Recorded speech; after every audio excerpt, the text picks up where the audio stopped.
നിങ്ങളുടെ കണ്ണുകളിലെ ആത്മവിശ്വാസത്തിന്റെ തിളക്കം കാണുമ്പോൾ എനിക്ക് ഉറപ്പാണ് ഈ നാട് പുതിയൊരു ചരിത്രം സൃഷ്ടിക്കും. ജനാധിപത്യത്തിനും മതനിരപേക്ഷതയ്ക്കും എന്നെന്നും അഭിമാനിക്കാൻ കഴിയുന്ന വലിയൊരു ചരിത്ര വിജയം ഇടതുപക്ഷത്തിന് സമ്മാനിക്കുന്നതായി ഈ തിരഞ്ഞെടുപ്പ് മാറുകയും ചെയ്യും. ചരിത്രത്തിൽ സമാനതകളില്ലാത്ത മഹത് വ്യക്തിത്വമായിരുന്ന സഖാവ് കുഞ്ഞാലി, ഏറനാടിന്റെ വീരപുത്രൻ എന്നാണ് കുഞ്ഞാലി അറിയപ്പെടുക. ചില മനുഷ്യർ അപരനാമങ്ങളിലാണ് അറിയപ്പെടുക. മഹാത്മാഗാന്ധി നാം രാഷ്ട്രപിതാവെന്ന് വിളിക്കും, പട്ടേലിനെ ഉരുക്കു മനുഷ്യരെന്ന് വിളിക്കും. അങ്ങനെ നോക്കിയാൽ ഏറനാടിന്റെ വീരപുത്രൻ എന്ന പേരിൽ അറിയപ്പെടുന്ന മഹാനായ നേതാവാണ് കുഞ്ഞാലി.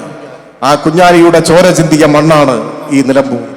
പൗലോസ് രക്തസാക്ഷിത്വം വരിച്ച മണ്ണാണ് ഈ നിലമ്പൂർ.